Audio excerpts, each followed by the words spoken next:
Have you ever poured your heart into others, only to realize you've left very little for yourself? Have you ever given so much love, so much care, and so much energy away, that when you finally turned inward you felt empty? If that sounds familiar, you're not alone. Around the world, millions of people are walking through life searching for love, approval, and acceptance, yet forgetting the most important person they'll ever need to love: themselves. This audiobook, Learn to Love Yourself More Than Anyone Else, is not just a collection of words. It's a journey. A journey that will feel like having your own personal coach by your side.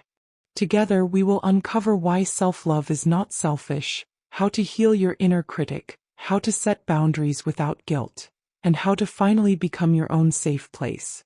You'll hear relatable stories, timeless wisdom, and practical steps you can start applying today. And by the end, you won't just understand self-love, you'll live it.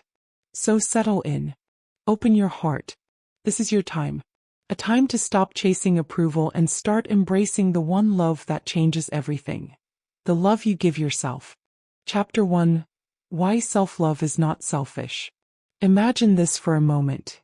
You're on an airplane, and before takeoff the safety instructions are announced.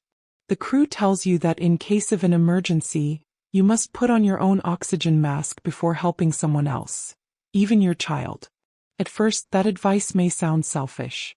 How could you possibly put yourself first when someone you love needs you? But the logic is simple and powerful. If you cannot breathe, you cannot help anyone else. That's exactly what self-love is. It's not about ignoring others, being arrogant, or thinking you're better than everyone else. Self-love is simply giving yourself the oxygen you need so that you can live fully, give fully, and love others in a healthier way. Debunking the myth. Self-love is not neglecting others. For centuries, society has often celebrated self-sacrifice as the highest form of love. People are praised when they give endlessly to others, even to the point of exhaustion. But what happens when you pour out from an empty cup? You burn out. You resent the very people you're trying to help. Think of a world leader who carried the weight of leading a nation during times of deep crisis. Many of them faced impossible pressure. Yet the ones who endured did not survive on self-neglect. They knew the importance of caring for their mental, emotional, and physical health. A good example is Mahatma Gandhi. Though he dedicated his life to serving others, he practiced regular fasting, silence retreats, and personal reflection. These weren't selfish acts. They were ways of preserving his strength so he could continue leading millions of people toward freedom with patience and clarity. Gandhi's example shows us that self-love doesn't take away from others. It fuels your ability to show up for them with more energy, clarity, and purpose. The difference between self-love and arrogance. Now let's clear something up. There's a huge difference between self-love and arrogance. Arrogance says, "I am better than you. My needs matter more than yours." Self-love says, "I am valuable just as you are valuable. My needs matter just as yours do." Arrogance creates walls. Self-love builds healthy boundaries. Arrogance pushes people away. Self-love attracts people who respect and cherish you. One of the best ways to see this difference is to look at the life of Eleanor Roosevelt, a global voice for human rights. She carried herself with quiet dignity, knowing her worth. But instead of using her influence to dominate others, she used it to advocate for justice and fairness. She loved herself enough to stand firm in her values, but that love translated into courage that served others. In other words, arrogance is rooted in insecurity, while self-love is rooted in wholeness. When you truly love yourself, you don't need to put others down to feel important. You already know your worth, and that frees you to celebrate others too. Why self-love is the foundation of every healthy relationship. Let me ask you, have you ever met someone who constantly doubts themselves, feels unworthy, or needs constant reassurance? What happens in their relationships? They either cling too tightly, fearing abandonment, or they settle for less than they deserve. Without self-love, relationships become imbalanced. You give too much or take too much. But with self-love, you create balance. You know what you deserve and you also respect what others deserve. Think of Barack Obama during his presidency. His relationship with Michelle Obama became a global example of partnership, balance, and respect. Behind that was a foundation of mutual self-respect. Barack often spoke about the importance of staying grounded, exercising, reading, and spending time with family, even in the midst of global pressure. That's self-love. And because he maintained his own well-being, he could show up as a husband, father, and leader without losing himself. Self-love, then, is not just about you. It ripples into every relationship you have. When you love yourself, you teach others how to love you. When you respect yourself, you naturally demand respect from those around you. There's a book by Bell Hooks called All About Love, New Visions. In it she wrote, "One cannot claim to love if one is mean and abusive to oneself. Self-love is the foundation of our loving practice. Without it, our other efforts to love fail." This is a truth you must carry with you. Self-love is not optional. It's the soil from which every other form of love grows. If the soil is dry and poisoned with self-hatred, no relationship will thrive.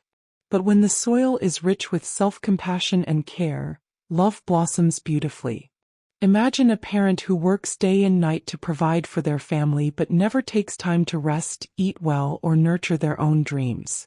On the outside, it may look like they're strong. But inside, exhaustion builds.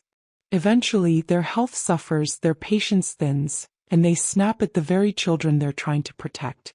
Now imagine another parent who takes time to rest, sets boundaries with work, and allows themselves small joys, like reading, exercising, or pursuing a hobby. That parent shows up calmer, more present, and more joyful. Their children don't just receive financial support. They receive love and attention. This is what happens in all areas of life. When you love yourself first, you bring a healthier, happier version of you into every connection. How to start practicing self-love without guilt. If you're someone who struggles with guilt when you put yourself first, here are 3 small steps you can practice. The mirror check. Each morning, look at yourself and say, "I matter. My needs are important." It may feel awkward at first, but words reshape your mind. The no practice. Choose one thing this week to say no to, something that drains you or steals your peace. Saying no to others is often saying yes to yourself.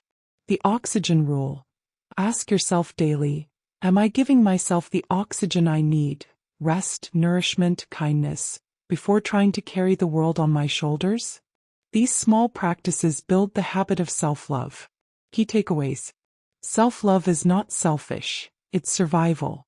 Like putting on your oxygen mask first, it allows you to serve others better. Arrogance and self-love are not the same.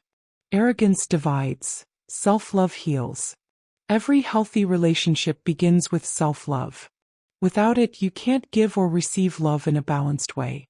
Leaders, parents, partners, all thrive when they first nurture themselves. Practical self-love is daily, not occasional. Boundaries, affirmations, rest, and respect for your needs are acts of love. Remember this. You cannot pour from an empty cup. The more you love yourself, the more love overflows into the lives of others. Self-love is not just about you. It's about creating a world where your presence becomes a source of peace, strength, and inspiration for everyone around you. Chapter 2: Meeting Yourself for the First Time. Have you ever noticed how you can spend your whole life with yourself, yet still feel like a stranger to who you really are? Think about it. You've been with yourself since the day you were born. You know your favorite foods, your favorite songs, maybe even your favorite colors.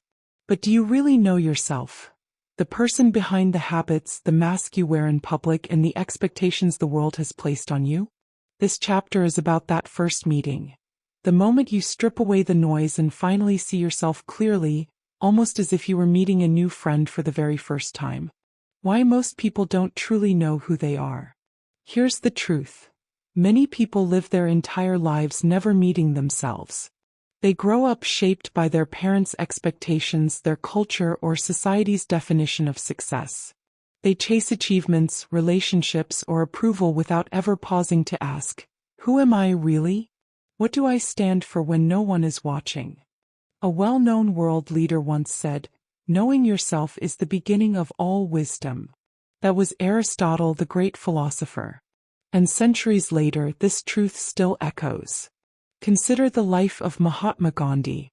For many years he lived by the rules and expectations of others. He studied law in a foreign land, dressed in suits, and tried to fit into a world that was not truly his. But it was only when he reconnected with his roots, embraced simplicity, and listened to his inner voice that he stepped into his true identity. That was when his real power and influence began. This shows us something important. You cannot step fully into your power until you first meet yourself. The mask we wear. Think of yourself at a gathering or workplace. You smile politely, you say what people expect to hear, you laugh when everyone else laughs. But deep inside, maybe you're thinking something completely different.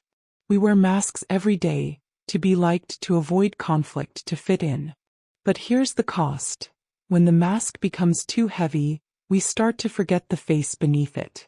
This is why so many people wake up one day and feel empty inside, even though they've checked all the boxes: career, relationships, achievements. They've lived everyone else's version of life but not their own. Exercises in self-awareness. So, how do you meet yourself for the first time? Let's walk through some exercises you can try. Exercise 1. The mirror question. Stand in front of a mirror and ask yourself, if I were not afraid of judgment, who would I really be? Notice what thoughts rise up. Don't push them away. Write them down. This is your authentic self trying to speak. Exercise 2. The values list. Take a piece of paper and write down your top 5 values. Not what others told you should matter, but what truly matters to you. Is it honesty, freedom, creativity? Once you identify your values, you'll start to see how often your daily life aligns, or doesn't align with them. Exercise 3. The inner voice. Set aside 5 minutes a day to sit in silence. No phone, no distractions. Just listen. At first it will feel uncomfortable because silence can feel like an empty room. But with time you'll hear something, your inner voice. It whispers in clarity, but it cannot be heard in noise. Learning to embrace solitude without fear. One of the most powerful steps in self-discovery is learning how to be alone without feeling lonely. Look at the life of Eleanor Roosevelt, one of the most influential figures of the 20th century. She once said, "Friendship with oneself is all important, because without it one cannot be friends with anyone else in the world." She knew the value of solitude. In fact, many of her most profound writings and ideas came from time spent alone, reflecting and writing. When you embrace solitude, you begin to realize that being alone is not a punishment. It is a gift. Solitude is where ideas are born, where healing happens, and where your relationship with yourself deepens. Think about some of the most groundbreaking leaders or creators. Many of them had moments of isolation that transformed their lives. They weren't afraid of solitude. They used it as fuel for growth. Imagine someone who has always lived for others. They chose a career because it pleased their parents. They stayed in a relationship because they feared being alone. They dressed, talked, and even thought in ways that matched the group around them. But inside they always felt restless, like something was missing. One day they took a weekend retreat alone. No phone, no friends, no distractions. Just them and a journal. For the first time they confronted the silence, and in that silence, they discovered what they truly wanted from life. That one decision, to spend time alone, became the turning point that led them to a life of authenticity. In the book The Untethered Soul by Michael A. Singer, he writes, "There is nothing more important to true growth than realizing that you are not the voice of the mind, you are the one who hears it." This quote reminds us that we are not our fears, not our doubts, not even our thoughts. We are the deeper self, the observer behind all the noise. Meeting yourself means reconnecting with that part of you. As you listen to this audiobook, I want you to remember, self-discovery begins with honesty. Be honest about what you feel, want, and believe. Silence is not empty, it is full of answers. Learn to sit with it. You must separate your identity from the masks you wear. The real you deserves to breathe. Your values are your compass. They guide you back to yourself whenever you feel lost. Solitude is not loneliness. It is self-connection. Key takeaways. Most people don't truly know themselves because they are living out expectations. Meeting yourself requires taking off the mask, listening to your inner voice, and aligning with your true values. Solitude is a powerful tool for self-awareness, not something to be feared. You are not your thoughts or doubts. You are the one who observes them. Self-love begins with self-knowledge. You cannot love what you do not know. Now imagine shaking hands with yourself, looking into your own eyes and saying, "I see you. I hear you. I will never abandon you again." That is the first real meeting with yourself. And once you've met yourself, you'll never be the same again. Chapter 3: Healing the Inner Critic. Have you ever noticed that sometimes the loudest voice holding you back isn't the voice of other people? It's your own? That little whisper that tells you, "You're not enough. You'll fail anyway. You don't deserve happiness." We all have that inner critic. Some call it the saboteur. Others call it the shadow voice. Whatever name you give it, it's real. And if left unchecked, it can control your life more than the opinions of the entire world combined. The truth is, nobody is born with self-hatred. Babies don't criticize their bodies, their laughter, or the way they cry. They simply exist and accept themselves fully. But as we grow, experiences shape us. Maybe a harsh parent, a teacher's careless words, or the comparisons we make when we scroll through other people's lives. Slowly, a voice is planted in our minds. And if we never confront it, it grows into a powerful critic that shames us for every mistake and convinces us we're not worthy of love. Today, I want to walk you through the process of healing that inner critic, turning it from an enemy into an ally. Because the goal isn't to silence it completely, but to teach it a new language, the language of compassion. Identifying the negative voice within. The first step in healing your inner critic is simple awareness. Think of your mind like a crowded room. You have the voice of reason, the voice of dreams, the voice of fear, and yes, the critic. To heal it, you must first learn to identify it. The inner critic usually shows up in patterns. It speaks in absolutes. You always fail. You never get it right. It magnifies small mistakes and turns them into evidence of permanent failure. Maybe you made a presentation and stumbled over one word. The critic says, "You're terrible at public speaking." You forget to call a friend back. The critic says, "You're a bad person." Here's a personal exercise I want you to try. For 1 week, write down every harsh thought you hear in your mind. You may be shocked at how cruel that voice is. Some people realize they'd never speak to a stranger the way they speak to themselves. Awareness is power. Because once you separate yourself from the critic, you realize that voice is not the truth. It's just a habit of thought. Replacing self-judgment with compassion. Let's look at history for a moment. Think about Abraham Lincoln, one of the most remembered world leaders. What most people don't realize is that he battled intense self-doubt and even depression. He lost elections multiple times, faced financial failures, and was often criticized as unfit for leadership. Imagine if he had listened to his inner critic and stopped trying. The world might never have experienced his legacy of resilience and vision. What allowed him to keep moving was not perfection, but persistence, choosing to rise above the voice that said, "You're not good enough." When your critic speaks, you have two choices: judgment or compassion. Judgment says, "I failed, so I'm worthless." Compassion says, "I failed, but I'm learning. This doesn't define me." Dr. Kristin Neff, in her book Self-Compassion, The Proven Power of Being Kind to Yourself, 2011, explains it beautifully. With self-compassion, we give ourselves the same kindness and care we'd give to a good friend. Think about that. If your best friend came to you after a mistake, would you say, "You're pathetic. You'll never succeed"? Of course not. You'd encourage them. So why should you treat yourself with less kindness than you'd give a friend? Here's a tool I often share. Whenever you catch your inner critic speaking, pause and ask yourself, would I say this to someone I love? If the answer is no, replace it with something gentler. For example, Instead of, I'm terrible at this, say, I'm still learning. Instead of, I'll never succeed, say, I haven't succeeded yet but I'm trying. Instead of, I don't deserve happiness, say, I'm human and every human deserves joy. Compassion doesn't mean denying mistakes. It means acknowledging them without attaching shame. Building a gentler, supportive inner dialogue. Now the final step, retraining your mind to become your biggest supporter. Think of it as building a new relationship with yourself. Imagine having an inner coach instead of an inner critic.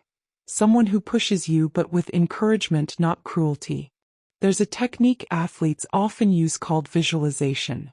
Before a big game, they imagine themselves winning, performing perfectly or recovering gracefully from mistakes.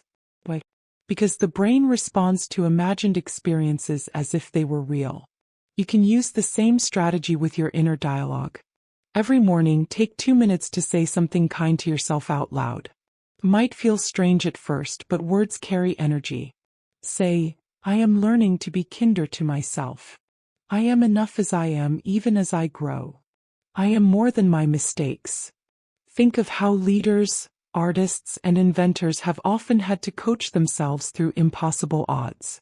If they waited for the world to always believe in them, they would have never moved forward. The truth is, you become unstoppable when you learn to believe in yourself, even when your inner critic doubts you. Right now, I want you to pause and think of one thing you're proud of, big or small.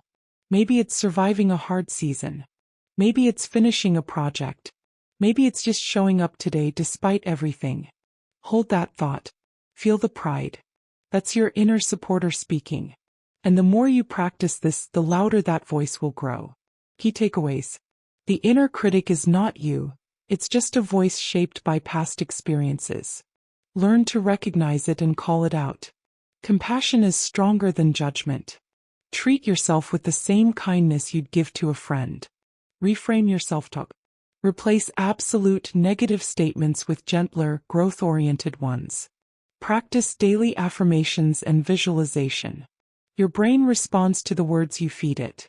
Build a supportive inner coach. Celebrate small wins, acknowledge effort, and let your self-belief grow louder than your self-doubt. Loving yourself starts with the way you speak to yourself. Heal the critic and you unlock the courage to step into your true potential. Chapter 4. Rewriting the story of your past. Let's pause for a moment and think about this.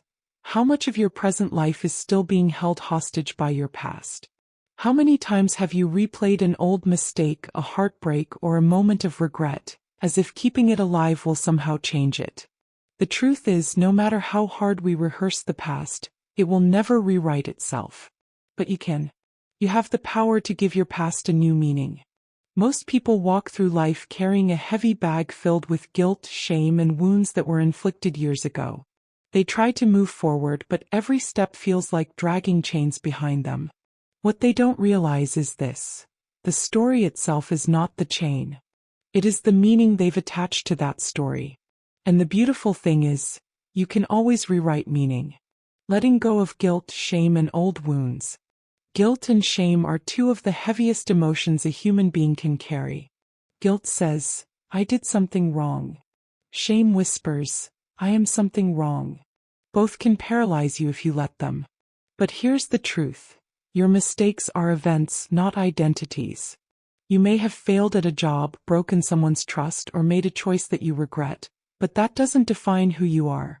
It defines who you were at a particular moment with the knowledge and awareness you had back then. Think about leaders, artists, and innovators we admire around the world. Many of them had deeply painful pasts. Some grew up in broken families, some experienced rejection, some even made decisions that hurt others. Yet they didn't allow their wounds to harden into walls.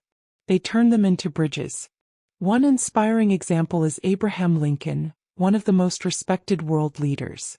Before he became a symbol of strength and unity, his life was marked by repeated failures, both in politics and in business. He lost elections, he faced personal tragedy, and he struggled with depression. But he did not let those wounds define him. Instead, he rewrote the story. Instead of telling himself, I am a failure, he chose the story. I am resilient and I rise again. That mindset transformed not just his own life but the destiny of millions. If Lincoln had held on to shame and guilt, his legacy would have been silence. Instead, he gave himself permission to turn wounds into wisdom. Turning pain into wisdom. Here's something you must remember. Pain is a teacher. And like every teacher, it comes into your life for a season. If you dismiss it, you repeat the lesson. If you embrace it, you graduate to wisdom. There's a powerful line from the book The Road Less Traveled by M. Scott Peck. He writes, "The truth is that our finest moments are most likely to occur when we are feeling deeply uncomfortable, unhappy, or unfulfilled. For it is only in such moments, propelled by our discomfort, that we are likely to step out of our ruts and start searching for different ways or truer answers." What does this mean? It means the very pain you are trying to bury might be the soil where your future growth will bloom. Think about someone who grew up in poverty. They might have spent years feeling ashamed of not having enough. But one day they decide, this story is not about lack. This story is about building strength, creativity, and discipline. And with that shift, the pain of hunger becomes the wisdom of financial responsibility. Or imagine a person who went through heartbreak. For years they replayed the story, I am unworthy of love. But once they choose to rewrite it as, I learned to value myself more through this, the heartbreak becomes wisdom, a teacher that guided them toward healthier love in the future. Pain is not meant to punish you, it is meant to prepare you. How forgiveness of self creates freedom. Now let's talk about forgiveness, the key that unlocks the prison of the past. Many of us find it easier to forgive others than to forgive ourselves. We think, I should have known better. I should have done better. I should never have allowed this to happen. But forgiveness is not about excusing your past.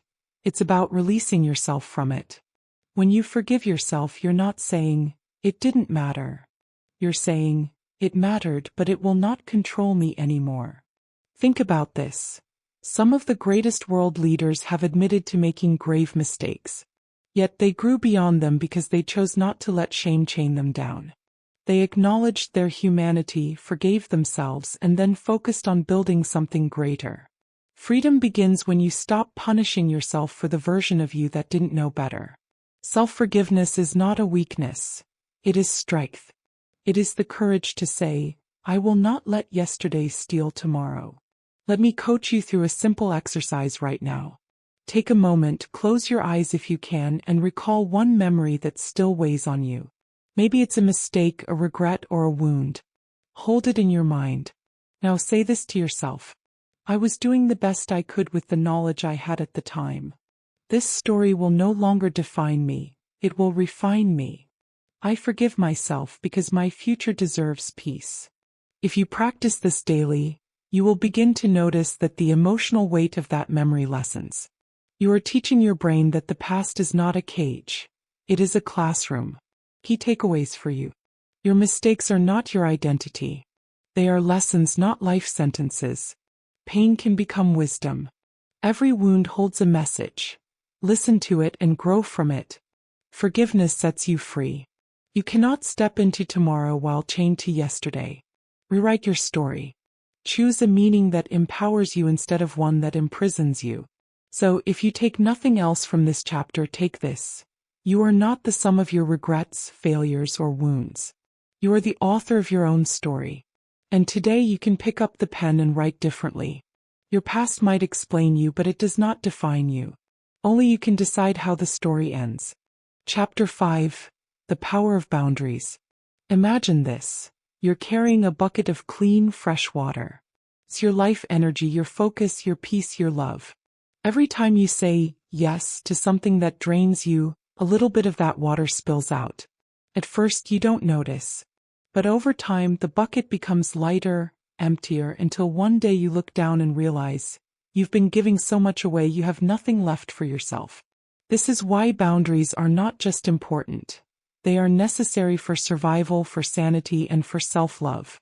Boundaries are the invisible lines that protect your emotional, mental, and physical energy. They are how you teach the world to treat you. Let's begin with a truth that might feel uncomfortable. Saying no is not selfish. Saying no is an act of love, both for yourself and for others. Saying no is an act of love. Think about it. When you say yes to everything, even when your heart is screaming no, resentment begins to grow inside you. You may smile on the outside, but inside you're tired, frustrated, and sometimes even angry. Eventually, that hidden frustration spills out in ways that hurt your relationships. On the other hand, when you say no with honesty, you're giving people the gift of truth. You're not leading them on. You're not pretending to be available when you're not. You're showing up authentically, and that honesty builds deeper respect in the long run. A famous leader who understood the power of boundaries was Mahatma Gandhi. Throughout his struggle for independence, Gandhi constantly said no to violence, even when pressured by those who wanted quicker, harsher solutions. His boundary was clear. He would fight, but only through nonviolence. That no was not just a rejection. It was an act of love, for his people, for his opponents, and for himself. His refusal to compromise on that principle shaped the course of history. Boundaries like Gandhi's are not about rejection. They are about clarity, direction, and self-respect. Protecting your energy from toxic influences. Boundaries are also shields. They protect you from people and environments that drain you. We all know someone who never seems satisfied, someone who takes and takes without giving back, someone whose presence feels heavy. Without boundaries, such people will consume your energy like a fire consumes dry wood. Psychologist Henry Cloud, in his book Boundaries, When to Say Yes, How to Say No to Take Control of Your Life, 1992, writes, "You are the one who owns your life. If someone else is controlling you, it is because you are allowing it." This is profound. It reminds us that protecting our energy is not about controlling others. It's about controlling ourselves. It's about deciding what we will allow and what we won't. For example, think of a well-known global figure like Oprah Winfrey. In her early career, she faced enormous pressures to conform to media standards, to fit into a mold. But she chose to set firm boundaries, rejecting roles, conversations, and contracts that didn't align with her values. Those boundaries not only protected her energy but also built the foundation for her empire. By saying no to what drained her, she had the strength to say yes to what elevated her. Your energy is sacred. If you do not guard it, you will lose it. Recognizing when to walk away without guilt. Here is a truth most of us resist. Sometimes the most loving boundary is walking away. It might be from a relationship that no longer serves you, a job that crushes your spirit, or even a family dynamic that keeps you trapped in old patterns. Walking away is not quitting, it's choosing peace over chaos. It's choosing growth over stagnation. Take the example of Abraham Lincoln. Before becoming president, he had to walk away from political alliances and even friends who pressured him to abandon his principles on issues like slavery. He chose to walk away from relationships that compromised his vision of justice. Without that strength, he would never have had the clarity to lead his country through one of its darkest times. Many of us hold on because of guilt. We think, if I leave, I'll disappoint them. But ask yourself this: what's worse, disappointing others or betraying yourself? Every time you betray yourself to please others, a part of you dies inside. Boundaries are not just about keeping others out, they are about keeping yourself alive. Practical steps to strengthen your boundaries. Let's bring this from theory into practice. How can you start building stronger boundaries today? Pause before you answer. When someone asks something of you, don't rush to say yes. Take a breath. Ask yourself, do I really want this? Do I have the energy for this? If the answer is no, let your answer reflect that. Use clear, simple language. Boundaries don't need long explanations. You can simply say, I'm not available for that right now, or, that doesn't work for me. Clarity is kindness. Notice energy drainers. Pay attention to who leaves you feeling heavy, anxious, or exhausted. These are signs that stronger boundaries are needed. Practice small no's. If big boundaries feel scary, start small. Decline a phone call when you're resting. Say no to an extra task at work. Each no builds muscle. Detach from guilt. Remember, feeling guilty doesn't mean you're wrong. It just means you're breaking an old habit of self-betrayal. If we were sitting together right now, I would ask you, where in your life do you feel constantly drained? Who are you saying yes to when your heart is begging you to say no? What would it feel like to finally give yourself permission to walk away? Take a moment. Picture yourself setting that boundary. Imagine the freedom, the peace, the relief. That feeling, that self-love in action. Key takeaways. Saying no is not rejection. It's honesty, respect, and an act of love. Boundaries protect your most valuable resource, your energy. Walking away without guilt is sometimes the highest form of self-respect. Boundaries are not walls to keep people out. They are doors that let the right people in. Every no to what drains you creates space for a bigger yes to what fulfills you. Remember, you cannot pour from an empty cup. Protect your water. Guard your peace. Love yourself enough to say no, to protect your energy, and to walk away when needed. Boundaries are not the end of love. They are the beginning of healthy love. Chapter 6: Building Emotional Independence. Let's start with a question. When was the last time someone's opinion about you ruined your entire day? Maybe they criticized you, ignored your efforts, or even praised someone else instead of you. And instantly your mood dropped. If you've ever felt this way, know this. You are not alone. Most people, even the strongest among us, struggle with tying their worth to how others see them. But here's the truth. Self-love means building emotional independence. It means you do not rely on applause, attention, or external validation to feel whole. Instead, you learn to soothe yourself, to be your own supporter, and to stand strong whether people approve of you or not. Let's walk through this step by step like we are sitting together in a personal coaching session. Why self-love means not relying on external validation. Think of a tree. A tree does not beg the sky for rain every single day in order to survive. It stores water in its roots. That way, even when the weather is harsh, it still stands tall. The same is true for emotional independence. If all your confidence comes from the approval of others, you will wither whenever that approval is missing. There's a story about Abraham Lincoln, one of history's most respected leaders. Before he became president, he faced countless failures. Lost elections, business collapses, and harsh public criticism. If Lincoln had based his self-worth only on how others judged him, he would have given up early. Instead, he built inner strength. He trusted his vision even when others doubted him. That inner resilience, the ability to stand strong without constant applause, is what we call emotional independence. Now let's pause for reflection. Ask yourself, how much of my happiness depends on other people's recognition of me? Learning to soothe and support yourself. Here's a universal reality.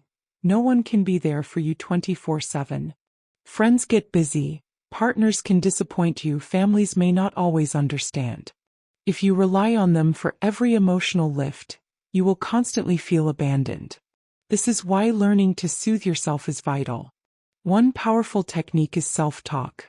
Psychologists suggest that the way you speak to yourself matters even more than how others speak to you. In his book The Untethered Soul by Michael A. Singer, he writes, "There is nothing more important to true growth than realizing that you are not the voice of the mind, you are the one who hears it." This means you can choose to respond kindly when your inner critic shouts. For example, if you fail at something, instead of saying, "I'm useless," you can say, "I didn't succeed this time, but I learned something valuable and I'll try again." That shift in self-talk is like giving yourself a warm embrace. Another way is through simple rituals. Journaling your feelings, practicing deep breathing, or going for a walk in nature. These are not just self-care activities. They are training sessions for your emotional independence. They remind you that you are capable of holding yourself together, standing strong whether people approve of you or not. Let's face it, human beings crave approval. From childhood, we are rewarded for good behavior and scolded for mistakes.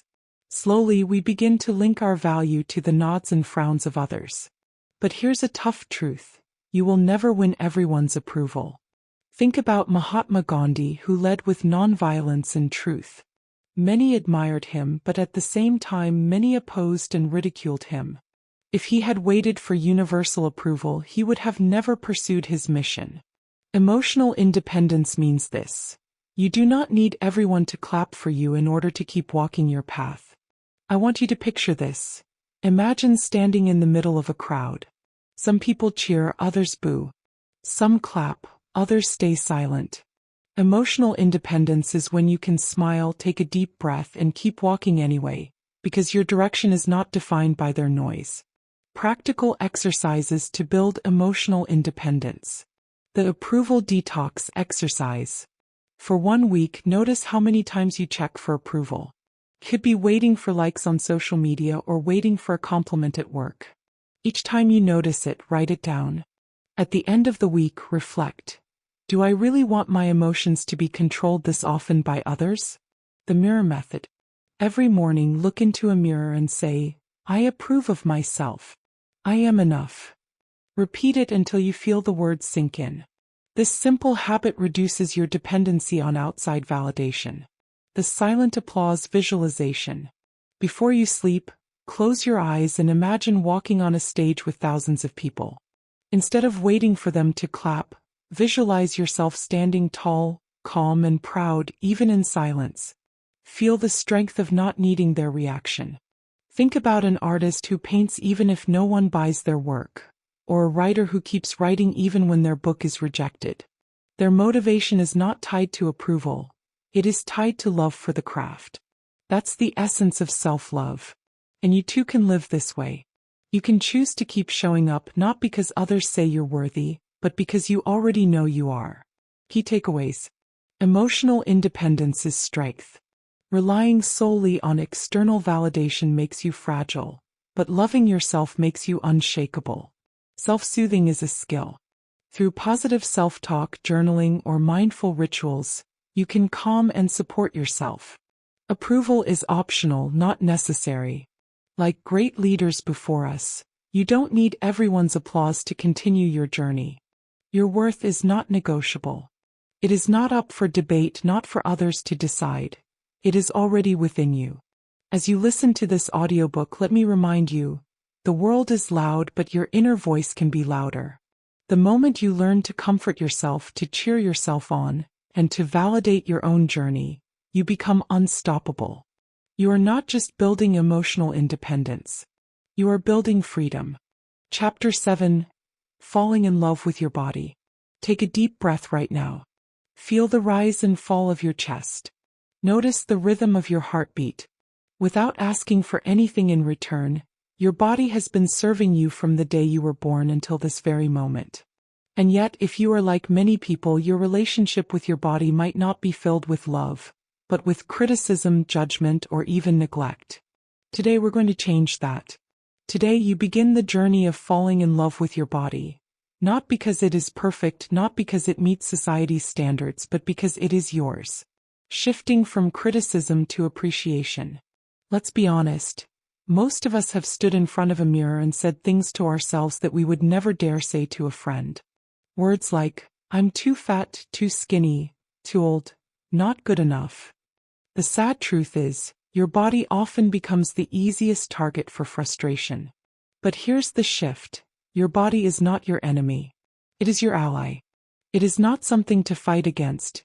It is something to care for, cherish, and thank. Think about a world leader like Winston Churchill, who faced immense health struggles throughout his life. He battled depression, often referred to as his black dog, and carried the weight of stress during wartime leadership. Yet he often spoke about walking, painting, and resting as ways he took care of himself. Churchill once said, "Healthy citizens are the greatest asset any country can have." Notice, he didn't say perfect bodies but healthy ones. His wisdom reminds us, the goal isn't to shame your body into looking different. It's to appreciate it enough to care for it. Appreciation starts small. Instead of focusing on what you dislike, shift your attention to gratitude. Your legs allow you to walk. Your hands let you hold someone you love. Your eyes give you the gift of sight. The more you thank your body, the less space criticism will take. Nourishing your body with care instead of punishment. Many people fall into the trap of punishing their bodies. They skip meals to fit into smaller clothes. They over-exercise to erase a sense of guilt after eating. They deny themselves rest, believing productivity is more important than health. But love does not punish. Love nourishes. And when you love your body, you begin to treat it with kindness.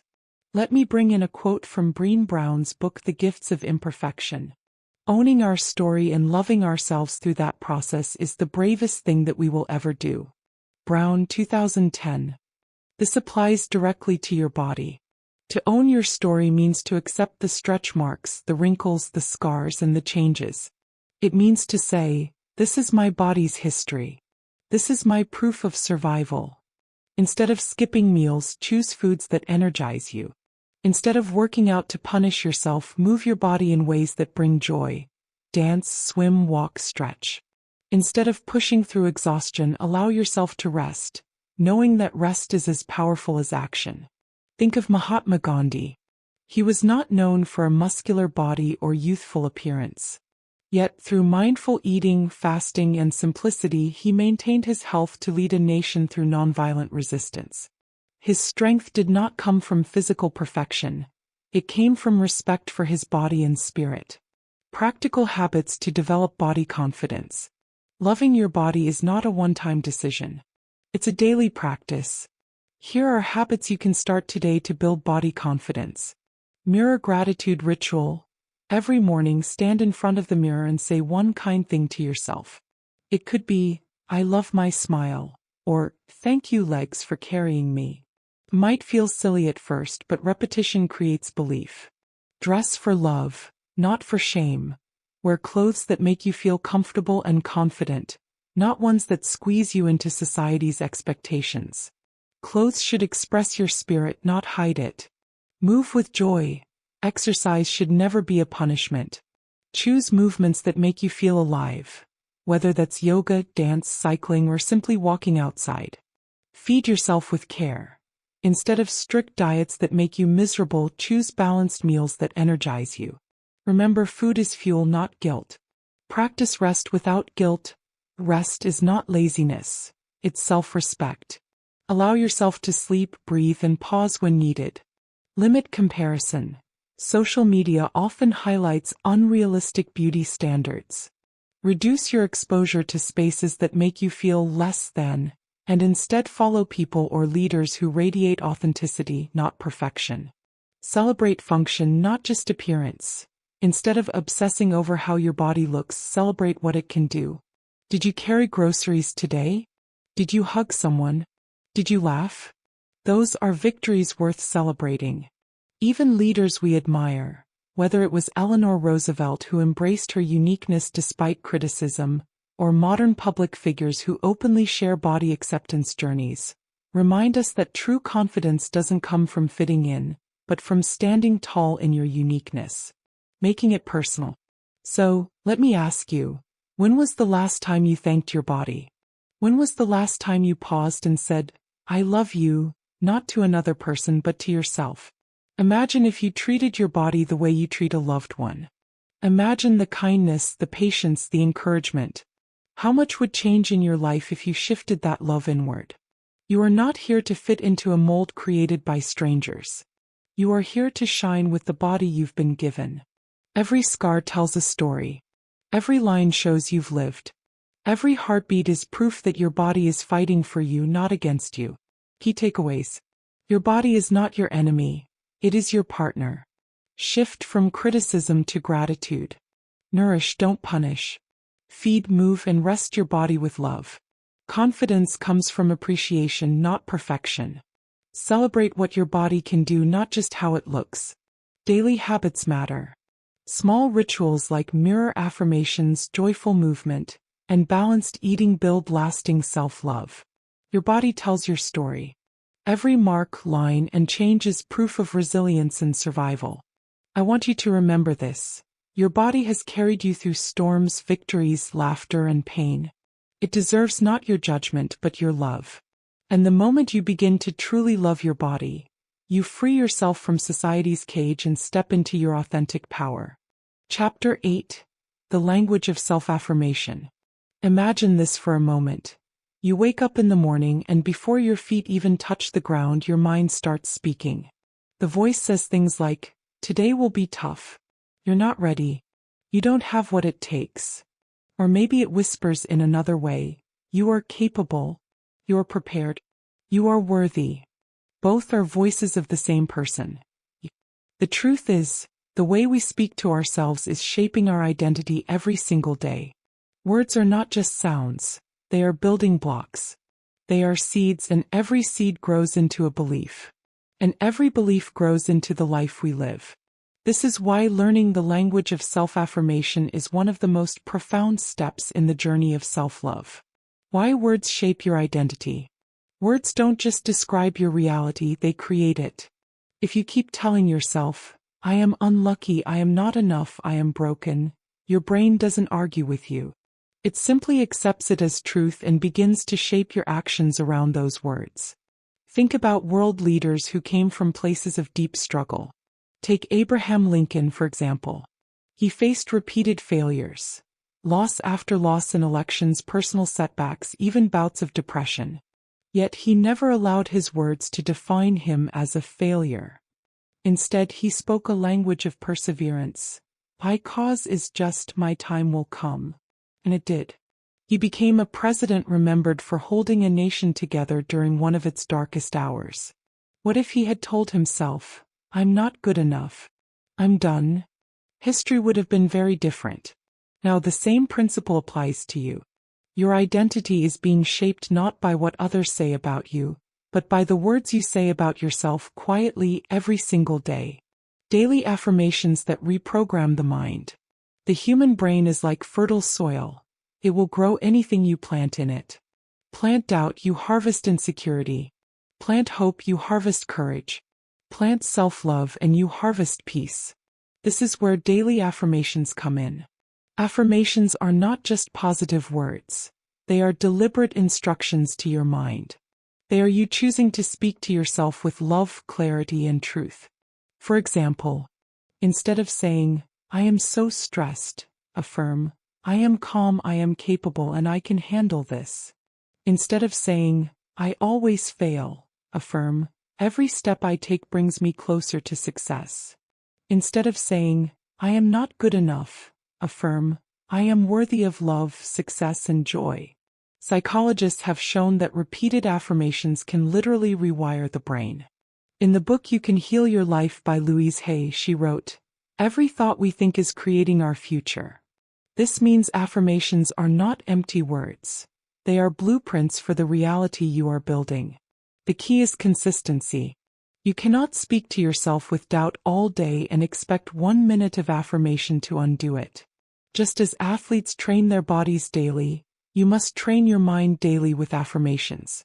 One practical exercise is to write down 3 affirmations every morning. Say them out loud while looking at yourself in the mirror. It may feel strange at first, but over time it will feel like oxygen, something you cannot live without. Speaking to yourself as you would to someone you deeply love. Here's a simple but powerful question. Would you speak to someone you love the way you speak to yourself? If your best friend made a mistake, would you tell them, "You're so stupid, you always mess up"? Or would you say, "It's okay, you'll do better next time"? If someone you love was trying something new, would you say, "You're going to embarrass yourself"? Or would you say, "You've got this, I believe in you"? Why then do we allow ourselves to be bullied by our own thoughts? Great leaders, athletes, and creators know this truth. You cannot perform at your best if your inner dialogue is constantly tearing you down. Mahatma Gandhi once said, "A man is but the product of his thoughts. What he thinks, he becomes." This is not just philosophy, it's reality. If you think thoughts of fear, you become fearful. If you think thoughts of courage, you become courageous. If you think thoughts of love, you become love itself. Speaking to yourself with love means catching the moments you are harsh and choosing kindness instead. It means practicing forgiveness when you fall short and celebrating yourself when you succeed. Think of a young student preparing for an important exam. Two students have studied equally hard. One tells herself every day, "I'm going to fail. I'm not good enough." The other says, "I am prepared. I am capable. I trust myself." Both walk into the same exam room, but they don't carry the same energy. One walks in heavy, full of fear. The other walks in light, full of confidence. The outcome is often a reflection of the words they carried inside them. The exam room is just a symbol. Life itself is full of exams: job interviews, relationships, health challenges, personal goals. And in each of those moments, the words you've spoken to yourself will either carry you through or hold you back. I want you to pause right now and reflect. What are the most common sentences you speak to yourself? Are they sentences of love or sentences of doubt?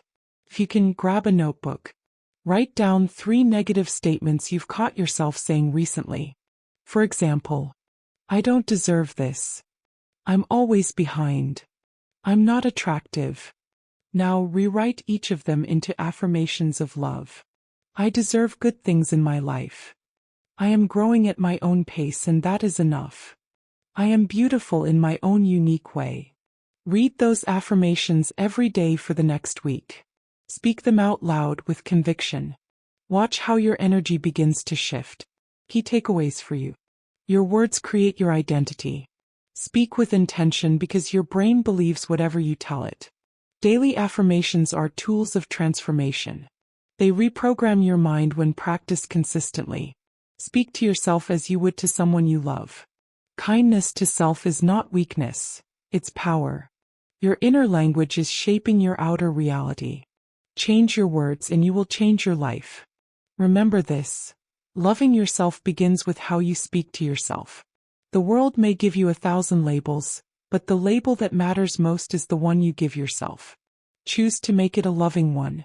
Chapter 9: Choosing Peace Over People-Pleasing. Let me start by asking you a simple question. When was the last time you said yes, when everything inside you wanted to say no? Maybe it was agreeing to help someone when you were already exhausted. Maybe it was smiling politely when someone disrespected you. Or maybe it was staying quiet just to avoid conflict, even though your heart was screaming to speak. If that sounds familiar, you are not alone. People-pleasing is one of the most common struggles in the world. It doesn't matter where you're from or what you do. We all have at some point bent over backwards just to gain approval or avoid rejection. But here's the truth.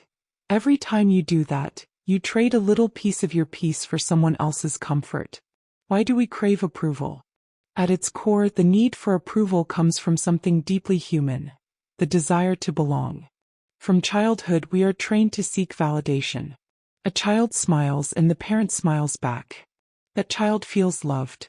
A teenager works hard in school and when teachers or family applaud, they feel worthy. Slowly, the brain makes a connection. Approval equals safety. But what happens when this simple desire turns into a trap? You begin to live not for yourself but for others. You measure your worth based on their applause. And here is the painful reality. No matter how hard you try, you will never please everyone. Think about it. If one person loves what you do, another will criticize it. If one group praises you, another will disagree. Chasing approval is like chasing the wind. It's endless, exhausting, and impossible to catch. The cost of living for others' acceptance. Now let's talk about the cost, because people-pleasing is expensive. Not in money but in energy, self-respect, and time. When you constantly adjust your choices to make others happy, you slowly lose sight of yourself. Your goals fade. Your dreams gather dust. You become a shadow of who you were meant to be. History gives us countless examples. Consider the life of Abraham Lincoln. He faced immense criticism and pressure during his presidency. Many people demanded that he take easier, more popular paths. But if he had lived to please others, he would never have made the bold, unpopular decisions that eventually reshaped history. He once said, "You can please some of the people all of the time and all of the people some of the time, but you cannot please all of the people all of the time." That wisdom rings true even today. When you live for approval, you are guaranteed to lose peace. Think about this. Have you ever said yes to something just to avoid disappointing someone, but then spent the entire day stressed, drained, and resentful? That is the emotional tax of people-pleasing. Learning to prioritize your inner peace. So how do you break free from this cycle? The answer lies in learning to value peace over approval. Peace is priceless. Approval is temporary. Let's pause here. Imagine you're holding two baskets.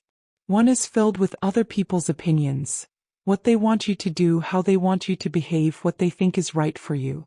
The other basket is filled with your peace, calm, clarity, and alignment with your values. Which basket would you rather carry through life? Leaders who changed the world always chose the second basket. Take Mahatma Gandhi as an example. His decision to practice nonviolent resistance was not popular with everyone at first. He was mocked, doubted, and criticized. Yet he refused to compromise his principles. Gandhi prioritized peace over approval, and in the end, his unwavering commitment transformed a nation. Now, of course, most of us aren't leading entire nations, but we are leading our own lives. And the principle is the same. If you want to live in peace, you must sometimes disappoint others. And here's the secret. Disappointing someone else will hurt for a moment, but disappointing yourself will hurt for a lifetime. Let's get practical. How you can start prioritizing peace over people-pleasing in your daily life. Step 1. Pause before saying yes. The next time someone asks something of you, don't rush to answer. Take a breath. Ask yourself, will this bring me peace or will it drain me?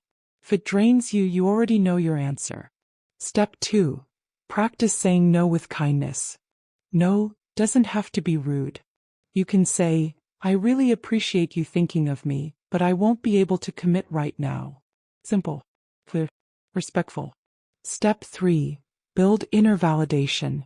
Start celebrating your own wins without waiting for others to clap. Keep a daily journal where you write down one thing you're proud of, no matter how small. Step 4. Anchor yourself in values. When you live from your values, decisions become easier. If honesty, health, and growth are your values, then every choice must align with those, even if others don't understand. There's a powerful line in Brené Brown's book, The Gifts of Imperfection. She writes, authenticity is the daily practice of letting go of who we think we're supposed to be and embracing who we are. That is the essence of choosing peace over people-pleasing. Every day you must let go of the mask and choose your truth, even if it costs you applause. Picture someone who works in an office where everyone stays late just to look busy. They don't want to, but they fear being judged if they leave on time. For months, they sacrifice dinner with family, sleep, and their health just to please others. But one day they choose differently. They decide their peace and well-being are more important than approval. They begin leaving at the scheduled time. At first, colleagues whisper. Some even criticize. But eventually, people respect their boundaries. Some even follow their example. This is the quiet power of choosing peace. It doesn't just free you, it often inspires others. Key takeaways. Approval is fleeting. Peace is lasting. You cannot please everyone. Stop trying. Every yes to others must not be a no to yourself. Boundaries are not walls, they are doors to peace. Authenticity is the ultimate act of self-love. As you listen to this audiobook, I want you to remember, your life is too precious to live for applause. The right people will respect your boundaries. The wrong people will leave when you stop pleasing them, and that's a blessing. So from today forward, before every choice, ask yourself, does this bring me peace or just approval? If it's just approval, let it go. If it brings peace, embrace it fully. Because at the end of your life, you won't remember the people you impressed. You'll remember the peace you carried in your soul. Chapter 10. Cultivating Worthiness Without Achievement. Close your eyes for a moment and imagine this. You're standing on a stage. The lights are bright. The crowd is waiting for you to say something profound. Yet in that moment, there are no medals on your chest, no trophies in your hand, no certificate to wave at the audience. Just you, your presence, your breath. Now here's the real question. Would you still feel enough? This is where many of us struggle. We've been taught since childhood to link our value with what we achieve. We measure ourselves by grades, promotions, titles, or the size of our bank accounts. And when those things are absent, we begin to whisper to ourselves, maybe I'm not worthy. Maybe I'm not enough. But here's the truth. Your value is not tied to productivity or success. You are enough by simply being you. Let's unpack this together. The trap of achievement-based worth. Think about it. How often have you introduced yourself by what you do rather than who you are? I am a doctor. I am a teacher. I am a business owner. The titles are powerful, yes, but they are not you. They are roles you play, not your identity. The danger is this. When the title is gone, we often feel empty. Many great leaders in history faced moments where the world doubted them, where they failed on paper, but they did not lose their sense of worth. Take Abraham Lincoln, for example. Before becoming a respected leader, he lost multiple elections, faced bankruptcy, and even had a nervous breakdown. If his value had been tied only to those failures, he would have quit long before history remembered his name. But Lincoln's worth was not rooted in achievement. It was rooted in his belief that he still mattered, even in the face of loss. This is what it means to detach your worth from achievement. To know that failure is an event, not an identity. Loving yourself even when you fail. Failure is often painted as the opposite of success. But really, failure is just part of being human. Think of Thomas Edison, who famously said, "I have not failed. I've just found 10,000 ways that won't work." That perspective turned what could have been shame into wisdom. Self-love is not about ignoring failure. It's about embracing yourself despite it. It's saying, yes, I didn't win this time. Yes, I made a mistake. But I am still valuable, still worthy, still deserving of love and respect. This is not just motivational talk. Research in psychology consistently shows that people who practice self-compassion recover from setbacks faster, are more resilient, and ultimately succeed more often. Not because they chase worthiness through results, but because they already carry it within themselves. Becoming enough without proving it. The world constantly tells us, prove yourself. Prove you're smart, prove you're rich, prove you're lovable. But the more we chase proof, the emptier we feel. Let's pause and take wisdom from a classic book, The Gifts of Imperfection by Brené Brown. In it she writes, "Worthiness doesn't have prerequisites." Brown B. The Gifts of Imperfection, 2010. That line is powerful. Worthiness doesn't require conditions. Not when you lose weight. Not when you earn 6 figures. Not when you get married. You are already worthy before any of those happen. Think of it this way. A newborn baby is not productive, yet we see its life as priceless. If that baby is valuable without achievement, then so are you. Somewhere along the line, we forget this simple truth and start chasing endless conditions for self-approval. But deep down, you are already enough. A global perspective on worthiness. Let's step outside individual stories and look at the bigger picture. In different corners of the world, leaders have modeled self-worth beyond personal success. Consider Mahatma Gandhi. He lived a life of simplicity, often seen in plain clothing and bare feet, yet his influence shaped the destiny of millions. He wasn't celebrated because of wealth, titles, or awards. He was celebrated because he lived authentically in alignment with his values. Or think about Mother Teresa. She never chased achievements that the world might call success. She didn't have trophies to display. Yet her sense of purpose and love for humanity proved that true worth comes from being, not from doing. Their stories remind us that worthiness is not measured by how much we produce. It's reflected in who we are, how we live, and the love we embody. Practical coaching. How to feel worthy without achievement. Now let's get practical. How do you begin to separate your worth from your achievements? Here are some steps you can practice starting today. Redefine success. Instead of asking, "What did I achieve today?" ask, "Did I treat myself and others with love today?" Affirm your worth daily. Write down, "I am enough." I don't need to prove myself to be valuable. Read it out loud every morning. Celebrate being, not just doing. At the end of the week, list not your tasks but the qualities you lived: kindness, patience, creativity. Detach from labels. You are not your job title, your income, or your social status. Those can change. Your worth does not. Practice self-compassion. When you fail, speak to yourself as you would to a close friend. Gentle, supportive, and encouraging. These small steps gradually rewire your brain to see yourself as inherently valuable, regardless of what you achieve. Let me ask you directly. If tomorrow all your titles disappeared, who would you still be? If the world stopped clapping for you, would you still applaud yourself?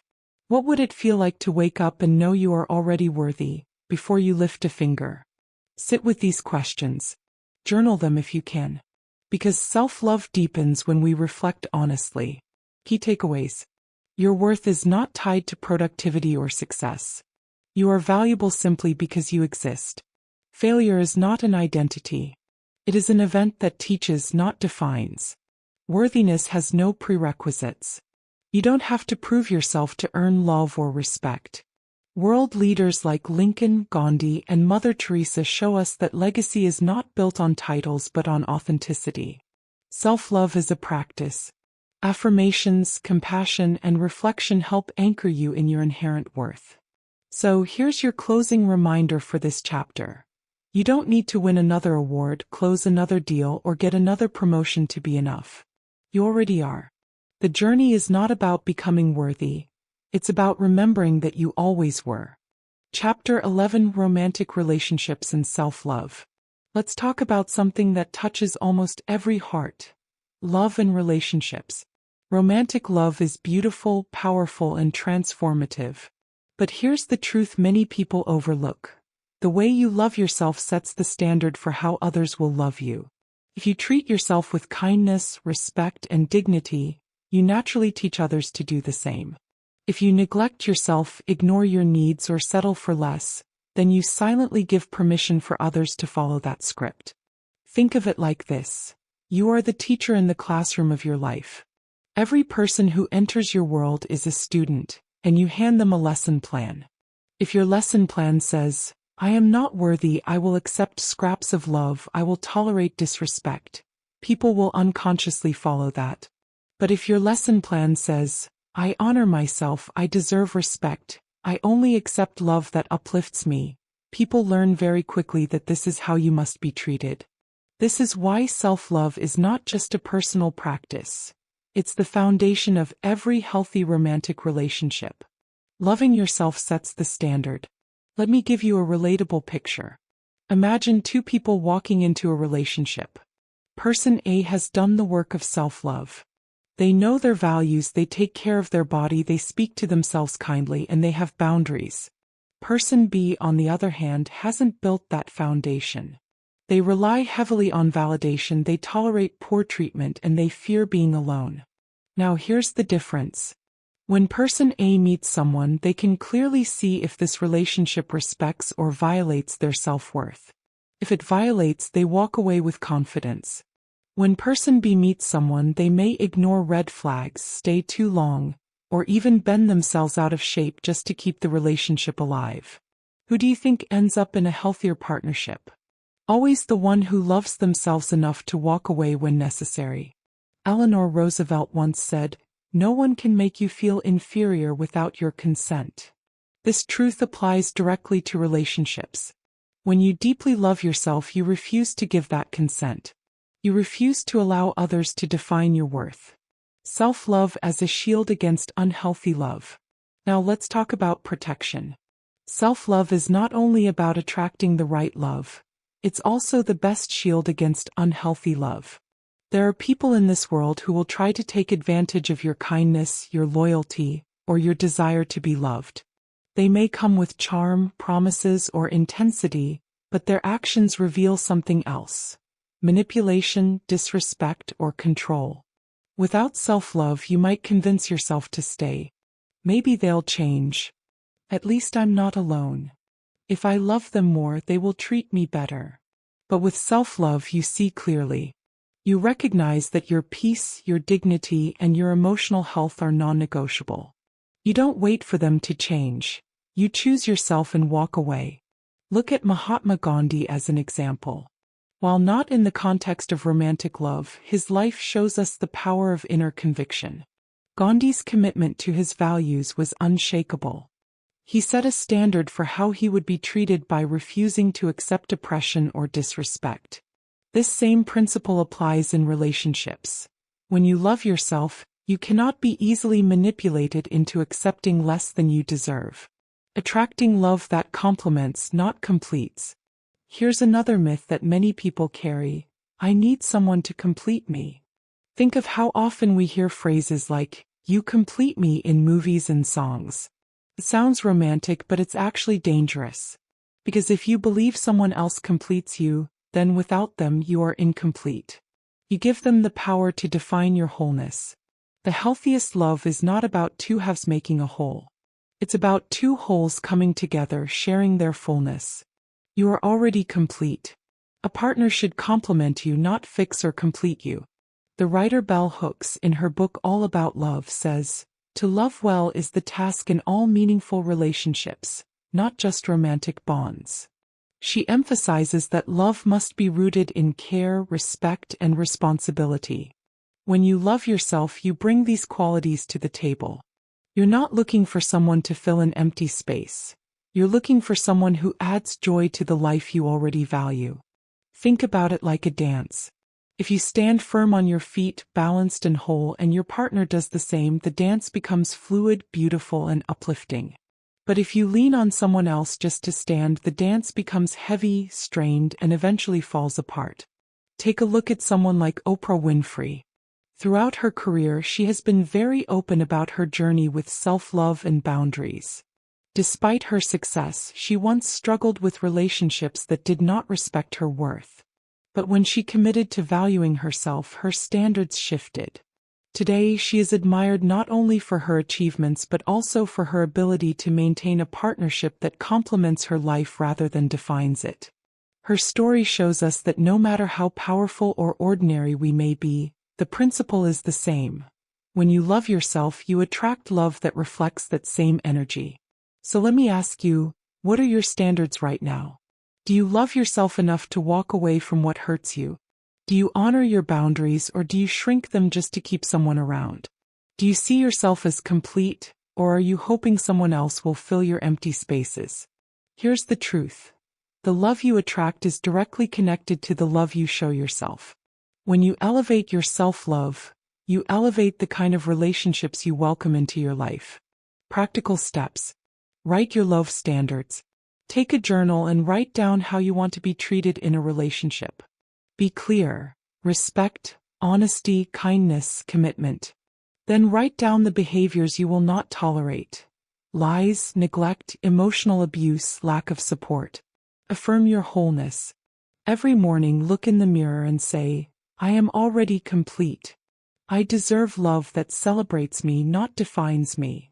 Observe your boundaries. Pay attention. Do you say yes when you want to say no? Practice keeping small promises to yourself. Every time you do, your self-love muscle grows stronger. Key takeaways. Loving yourself sets the standard for how others treat you. Self-love acts as a shield against toxic and unhealthy relationships. The healthiest love is not about finding someone to complete you, but about sharing life with someone who complements you. You are already whole, and the love you deserve will recognize and honor that wholeness. So as we close this chapter, remember, the greatest romance you'll ever have is the one you build with yourself. Every other love will be a reflection of it. When you stand tall in your worth, the relationships you attract will naturally rise to meet you. Chapter 12. The Joy of Alone Time. Imagine this. You walk into a quiet room, no phone buzzing, no television playing in the background, no one calling your name. Just you. For some, that image brings peace. For others, it feels terrifying because silence can be louder than noise. But here is the truth. Learning to enjoy your own company is one of the most powerful forms of self-love. Alone time is not a punishment, it is a gift. It's the difference between loneliness and solitude. Loneliness drains you, solitude restores you. Turning loneliness into solitude. The first shift we need to make is in our perspective. Loneliness says, I am missing something. Solitude says, I already have everything I need inside me. The way you label your time alone changes the way you experience it. Think of world leaders who carried the weight of nations on their shoulders. Abraham Lincoln, for example, was known to take long solitary walks in the woods during the most difficult times of his presidency. Those walks weren't about running away from problems. They were about finding clarity. In those moments of solitude, he wasn't lonely, he was listening to his own mind, allowing space for wisdom to rise. The difference between feeling lonely and feeling at peace alone is not the presence of others. It's the quality of your relationship with yourself. How to enjoy your own company without distraction. Now let's get practical. If I asked you to spend one full day without your phone, without scrolling, without constant noise, how comfortable would you feel? Many people panic at the idea because they've never learned to sit quietly with themselves. But self-love requires it. One of the most respected spiritual writers, Rainer Maria Rilke, said in his book Letters to a Young Poet, "Love your solitude and try to sing out with the pain it causes you. For those who are near you are far away. And that shows that the space around you is beginning to grow vast around you." Rilke understood that solitude expands you. It stretches your inner world so you can grow into the person you were meant to be. Enjoying your own company means giving yourself permission to be fully present without distraction. Try sitting in silence for 10 minutes in the morning. No music, no podcast, just breathing and noticing. At first, your mind will rebel. It will scream, "This is boring." But if you sit long enough, that noise settles and something deeper begins to speak. Even great innovators relied on solitude. Think of leaders who shaped the world through ideas, like Mahatma Gandhi, who often retreated into silence, sometimes for days. His companions noticed that these periods of silence were not withdrawal, but renewal. They gave him strength to face the world with clarity and conviction. Activities that help you connect deeply with yourself. Now let's go further. What can you do during alone time that makes it nourishing instead of empty? Here are a few practices. Journaling. Writing down your thoughts is like opening a window into your inner world. You'll be surprised at the wisdom hiding in your own words. Some of the greatest leaders kept journals, not because they were perfect writers, but because they wanted to understand themselves better. Walking in nature. Nature has a way of quieting the noise in your head. A simple walk under the trees or by water can shift your entire mood. Many thinkers, from poets to presidents, credited their best ideas to solitary walks. Creative expression. Paint, draw, write poetry, or simply doodle. These are ways of speaking to yourself without words.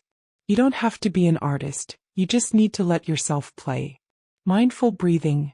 Spend a few minutes noticing your breath. It's a reminder that you are alive here and whole without needing anyone else to validate you. Reflective reading. Choose a book that nourishes your soul.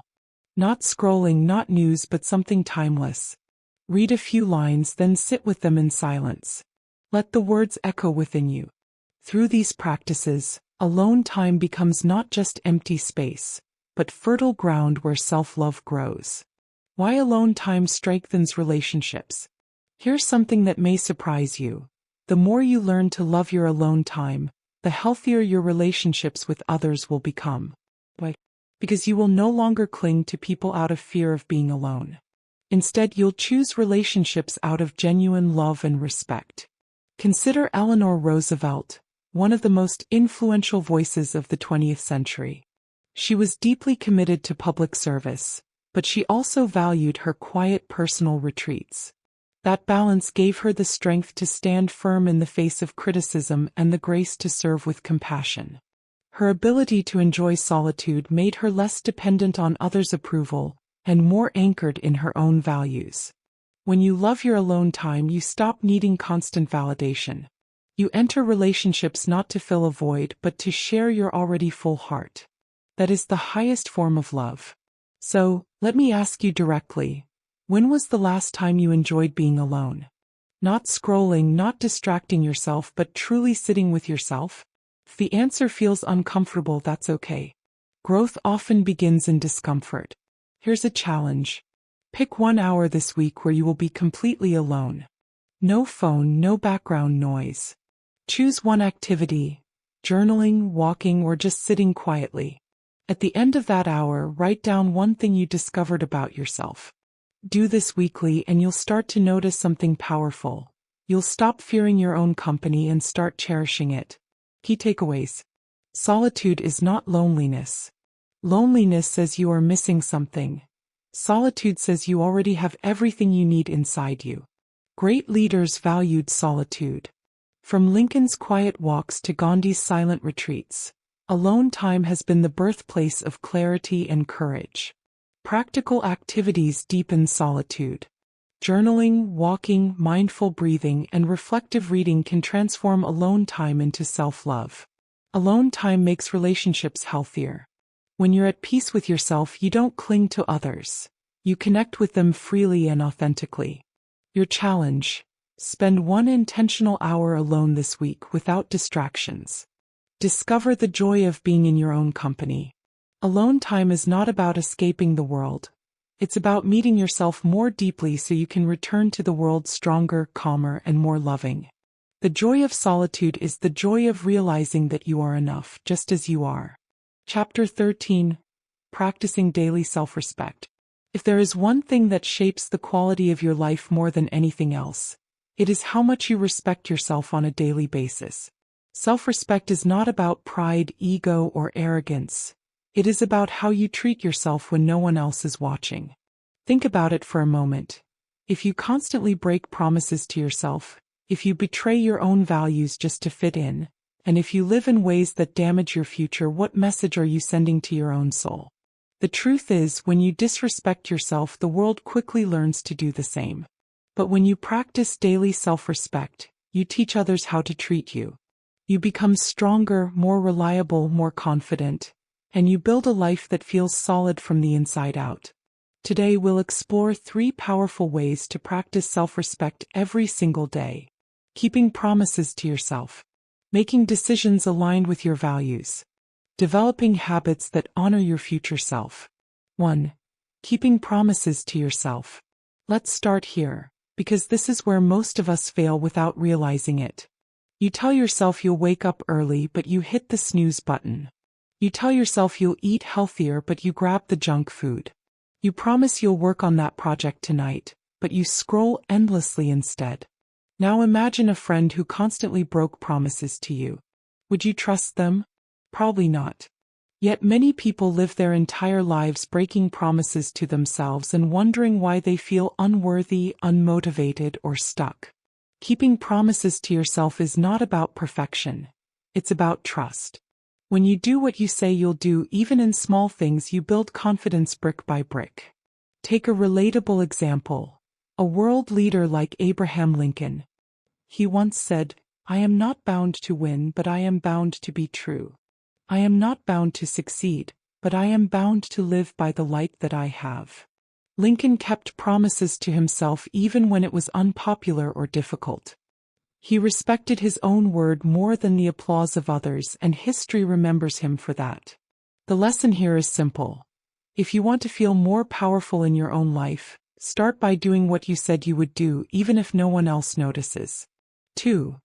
Making decisions aligned with your values. Self-respect is also about choices. Every day you're faced with hundreds of decisions. Some are small: what to eat, when to rest. Others are huge: what career to pursue, whether to stay in a relationship, whether to stand up for something you believe in. When your decisions align with your values, you feel grounded. But when you betray your own values just to please others, you slowly lose yourself. Consider the example of Mahatma Gandhi. He lived in a world where violence and revenge could have been the natural response to oppression. But his value was nonviolence, and he made decisions that aligned with that principle, again and again, even when it cost him dearly. And that consistency gave him not only respect from others but also deep inner peace. There's also a quote from Stephen R. Covey's classic book, The 7 Habits of Highly Effective People. He wrote, "Integrity is keeping promises, but it is also about staying true to your deepest values." Covey reminds us that real effectiveness in life comes when your values guide your actions, not the other way around. Here's a simple exercise. Think of one decision you need to make right now. Ask yourself, does this choice reflect who I truly am, or does it betray me? That one question can save you years of regret. 3. Developing habits that honor your future self. Finally, let's talk about the habits you create every day. Because whether you like it or not, your future self is depending on the choices you're making right now. Think of your future self as a person you deeply love. Imagine them 5 or 10 years from now. Would they thank you for the way you're living today, or would they feel betrayed? This is where daily habits come in. Exercise, reading, saving money, speaking kindly to yourself, choosing peace over chaos. These habits may seem small, but they are deposits into your future. A great example is someone like Angela Merkel, the former Chancellor of Germany. She was known for her discipline, modest lifestyle, and long-term thinking. She consistently made decisions that weren't just about short-term applause but about what would best serve her people in the future. That mindset of respecting the future shaped her legacy. When you honor your future self with your habits, you develop deep self-respect. Because you know you are not sabotaging yourself. You are protecting your tomorrow. Let me ask you, where in your life are you breaking promises to yourself? Where are you betraying your values? And what habits are stealing from your future instead of investing in it? Don't answer with shame, answer with honesty. Because honesty is the first step to change. Self-respect is built not on big heroic actions, but on small daily choices that add up. You don't need to fix everything at once. Start small. Choose one promise you'll keep today. Choose one decision that aligns with your values. Choose one habit that your future self will be grateful for. Do it consistently and you will see your self-respect rise. Key takeaways. Self-respect begins with trust. When you keep promises to yourself, you build inner strength. Decisions shape your identity. Every time you choose in alignment with your values, you reinforce self-respect. Habits build your legacy. The small things you do daily are either honoring or betraying your future self. Self-respect attracts respect. When you value yourself, the world follows your lead. Remember this. Self-respect is not a one-time achievement. It is a daily practice. It is the quiet strength that builds a life of dignity, confidence, and peace. And the more you practice it, the more you'll realize, you don't just deserve respect from others. You deserve it from yourself first. Chapter 14. Living as your authentic self. Have you ever felt like you were wearing a mask? Smiling when you were sad, nodding in agreement when your heart was screaming no, or living a life that looked good on the outside but felt hollow inside? If you have, you're not alone. Many people go through life playing roles that were never truly theirs. We do it to fit in. We do it to be accepted. We do it because somewhere along the line, we were told that our authentic self wasn't good enough. But here's the truth. You will never experience deep fulfillment until you have the courage to live as your authentic self. Shedding masks and false identities. Think about it for a moment. How many of your decisions are made because of what others might say? Maybe you chose a career path because it was respectable, not because you loved it. Maybe you stay silent in conversations because you don't want to seem difficult. Maybe you present a version of yourself online that feels polished but not real. This is what I call living behind masks. And masks are heavy. They drain your energy. They keep you locked in fear of being found out. The late Maya Angelou once said, "If you are always trying to be normal, you will never know how amazing you can be." And she was right. Normal is safe, but it's also suffocating. When you hide behind masks, you trade your freedom for approval. But here's the good news. Authenticity is a muscle and you can strengthen it. Courage to stand in your truth even if misunderstood. Now let's talk about the courage it takes to live authentically. Living as your true self is not always easy. In fact, it can feel scary. Because when you stop pretending, not everyone will clap for you. Some people will misunderstand you. Some will even walk away. Let me give you a real-world example. Think about Malala Yousafzai, the young woman who stood up for the right to education. Her authentic truth was simple. Every girl deserves to learn. She faced opposition, even threats to her life, but she refused to hide behind fear. By standing in her truth, she became a global voice for millions. Authenticity is not about being loud. It's about being honest. Sometimes it means saying, "This is who I am. This is what I believe. And even if you don't agree, I will not betray myself." It takes courage to say no when everyone expects you to say yes. It takes courage to admit, "I don't know," instead of pretending you do. And it takes courage to choose the path of passion over the path of convenience. The author Brené Brown, in her book, The Gifts of Imperfection, wrote, "Authenticity is the daily practice of letting go of who we think we're supposed to be and embracing who we are." Brown, 2010. That phrase, daily practice, is key. Living authentically is not a one-time decision. It's a choice you make over and over again. How authenticity naturally attracts the right people. Here's something powerful to remember. When you live as your authentic self, you will attract the right people into your life. Think about it. When you wear masks, the people who love you are not really loving you. They're loving the mask. That's why those relationships feel shallow or draining. But when you show up as your true self, something magical happens. People who resonate with your truth will find you. Look at someone like Mahatma Gandhi. His authentic commitment to nonviolence was not popular at first. But his clarity and consistency attracted millions who shared that vision of peace.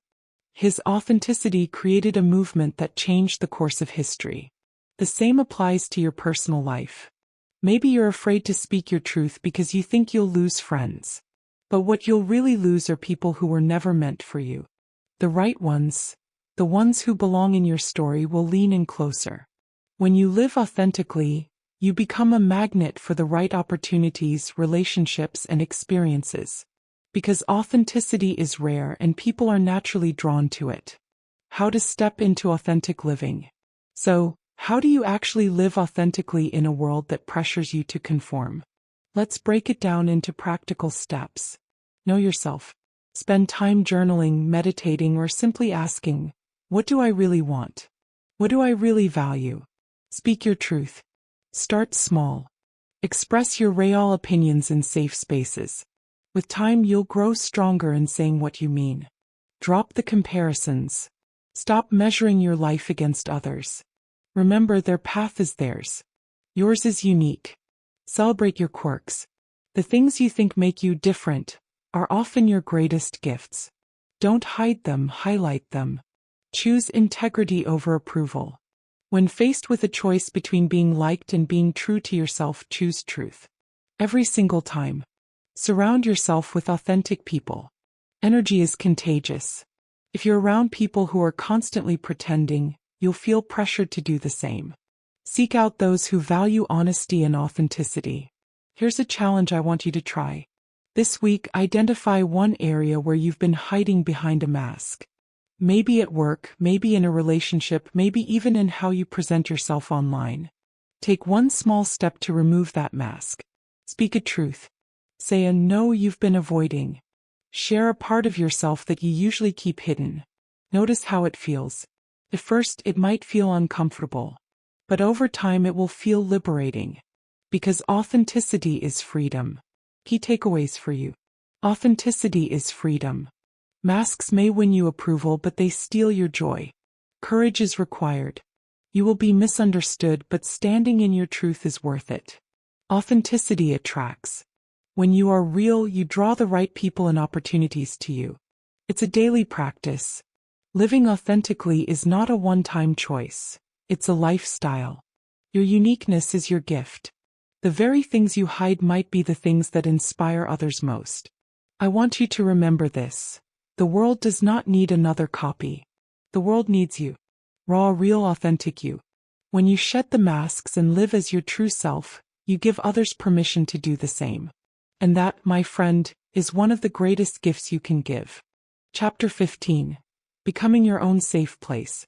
Imagine for a moment that you are a traveler, walking through life with all its storms, surprises, and seasons. Sometimes the path is smooth. Sometimes it feels like the ground beneath you is breaking apart. People come and go. Circumstances change. Opportunities rise and fall. But there is one constant that never leaves: you. And the greatest gift you can give yourself is to become your own safe place. Becoming your own safe place doesn't mean you shut people out. It doesn't mean you live without love, companionship, or connection. Instead, it means that no matter what happens outside of you, you have built an inner world so strong, so compassionate, and so peaceful that you always know where to return for refuge. This is the heart of self-love. A lifelong journey, not a destination. Self-love as a lifelong journey. Many people make the mistake of thinking self-love is something you achieve once and for all. They treat it like a goal you tick off a list. I've learned to love myself, now I'm done. But self-love is not a box to check. It's a garden you must tend to daily. Think of it like this. If you plant a tree, you don't just water it once. You nurture it through every season, through the hot sun, the storms, and even the quiet winters when nothing seems to grow. Your self-love is that tree. It must be cared for in every season of your life. One powerful example comes from Eleanor Roosevelt, a woman who lived through deep personal struggles while standing as a symbol of strength in public. She once said, "No one can make you feel inferior without your consent."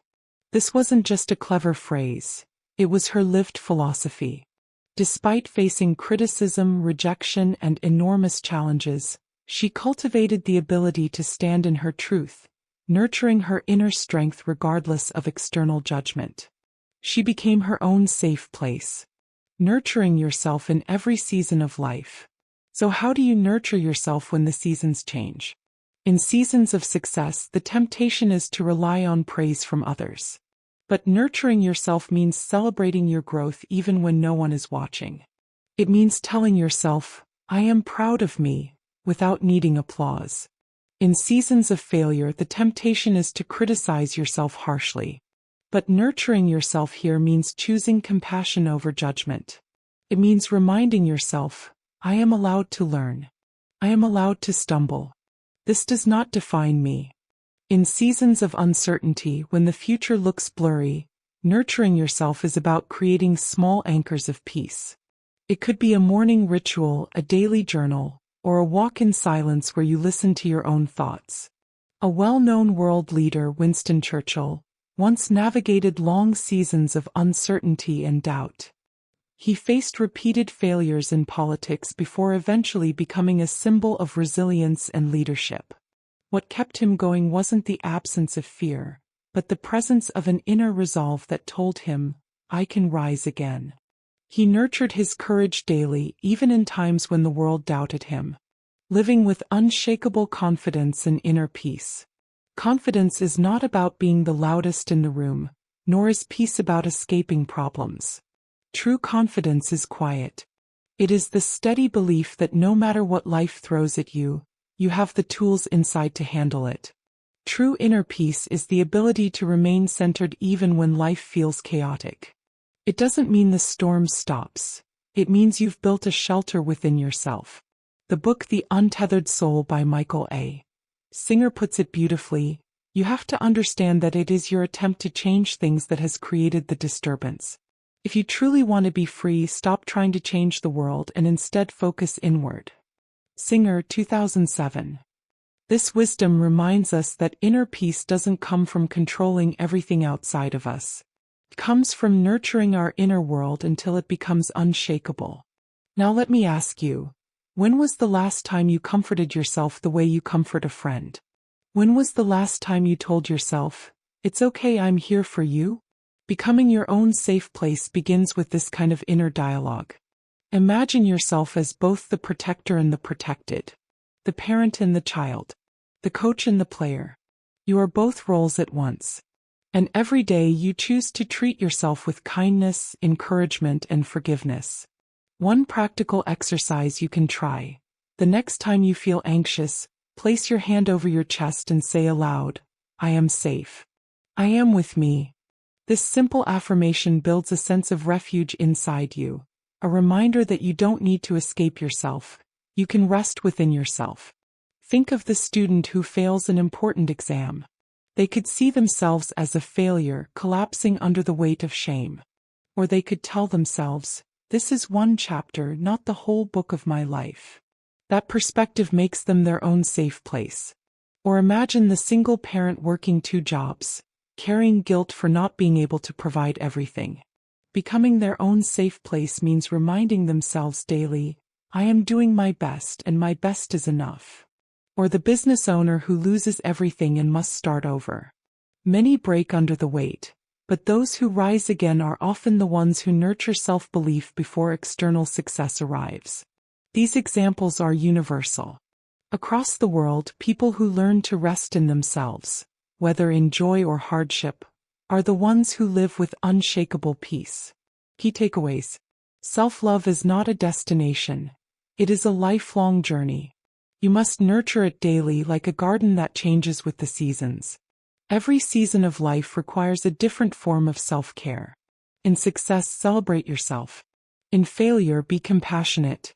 In uncertainty, create small anchors of peace. Becoming your own safe place means building confidence and peace that no one can take away. Confidence is quiet, peace is inward. Your inner voice must become your greatest ally. Speak to yourself as you would to someone you deeply love. Practical practice. In moments of fear or stress, place your hand on your chest and remind yourself, "I am safe. I am with me." To love yourself more than anyone else is to promise yourself this. No matter where I go, no matter what happens, I will always come home to me. When you become your own safe place, you stop chasing peace in people, places, or possessions. Instead, you carry peace with you, unshakable, unbreakable, eternal. And that is the greatest love story you will ever live. As we come to the end of this journey together, I want you to pause for a moment and truly take this in. The greatest love you will ever experience is the one you give to yourself. Be your own safe place, your biggest supporter, your truest friend. You are your greatest companion, your deepest love story, and your most reliable safe place. Every lesson you've listened to in this audiobook was not just information. It was an invitation. An invitation to choose yourself, to honor yourself, and to walk through life with the kind of love that cannot be shaken by circumstance or stolen by anyone else. Loving yourself more than anyone else is not about pride. It's about freedom. It's about knowing that no matter who stays or who leaves, no matter what you gain or what you lose, you are never truly alone. Because you have you. The world will always have noise, challenges, and expectations. But inside you there is a quieter voice. A voice of peace, strength, and worthiness. Let that be the voice you listen to most. Carry these truths into your daily life. Speak kindly to yourself. Protect your boundaries. Celebrate your wins and forgive your stumbles. And above all, remember this. The relationship you have with yourself sets the tone for every relationship you will ever have. Thank you for allowing me to walk with you through this journey. My hope is that you walk away not only inspired but transformed, with a deeper love for yourself than ever before. Now go and live as your own safe place. Go and love yourself more than anyone else. Because you deserve nothing less.